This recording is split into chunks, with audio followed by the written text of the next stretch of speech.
Though he had done so repeatedly on the radio, Senator John McCain insisted he could have had no idea that one of the people preceding him to a stage at one of his rallies in Cincinnati on the 26th of February this year would ever possibly refer to the junior senator from Illinois at that McCain rally as Barack Hussein Obama.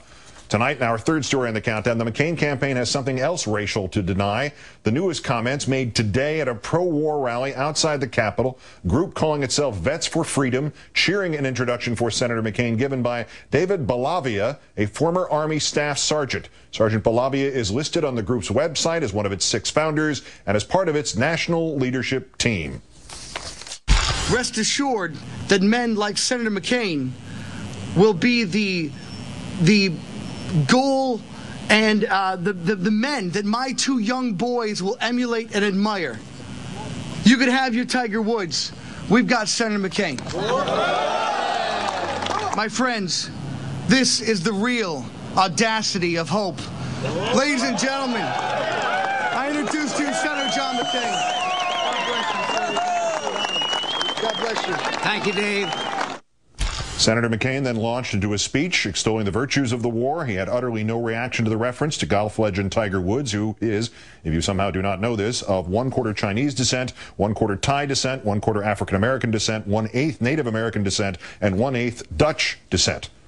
Joining me now, Professor of Sociology at Georgetown University and the author of April 4th, 1968, Dr. Michael Eric Dyson. Dr. Dyson, a pleasure. Thanks for some of your time tonight. Thank you, Mr. Oberman. Those comments by Sergeant Balavia, how would you describe them?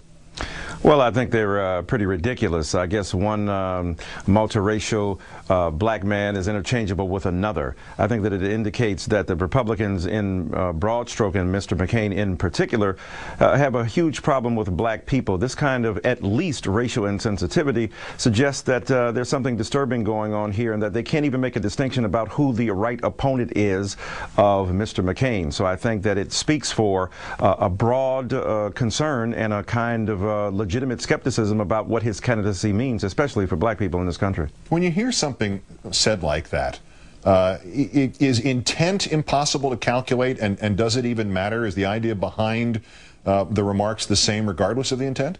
Well, my pastor used to say, look, a mosquito's intent is only to get blood from you, but the consequence it could give you malaria. So at that level, the intent will never exhaust the consequence. The consequence here is huge. Now, we can't discern the person's intent. It may have been fine, but that's even more problematic. If there was no specific and particular and conscious intent to do harm, that means that this grows out of a pattern of habit, that it's just a natural reflex, and that one, interchangeable African-American multiracial person is as good as the other, or they're indistinguishable. And I think at that level it's probably pretty problematic. And yeah, the consequence here is much worse than even one's discernible intent. Since I first heard this today, I have been trying to figure out, with some sports background in my past, if the veteran there was not talking about race, what he could have been talking about. Because what is there to be dismissive about Tiger Woods? He's an almost unbeatable golfer. He is, in fact, a man who recalibrated what had been a very non-diverse sport, and because of that recalibration, everybody in it made a lot of more money than they would have otherwise. He brought people a lot of green, never mind any other color. If you're comparing anybody to Tiger Woods on a non-racial basis, the other guy loses, doesn't he? Well, no question. I mean, as great a man as Senator John McCain is, when one thinks about the climate and environment that Tiger Woods operates in, that he has produced in this country, one could only aspire toward that kind of excellence in one's own field.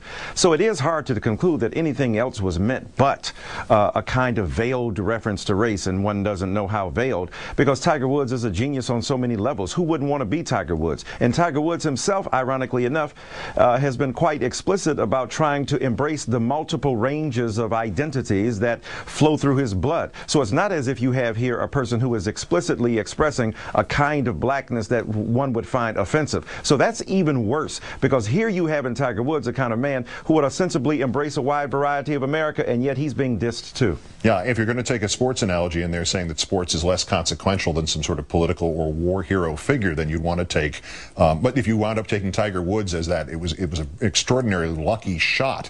Let me ask you one last question here.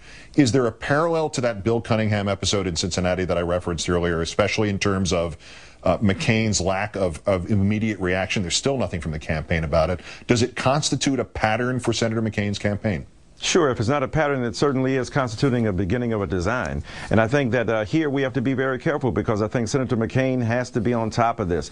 It bespeaks a kind of racial insensitivity at best, and at worst a kind of deliberate attempt to distance himself from black people. I'm sure that's not the case, not Mr. McCain himself, but the campaign has to be conscious of this, and I think they have to grapple with this in a very serious way. Yeah, and all of it done by just enough of a proxy to seem at arm's length while still getting that most unfortunate message across. Dr. Michael Eric Dyson, professor of sociology at Georgetown. Thank you, sir. Thank you, my friend.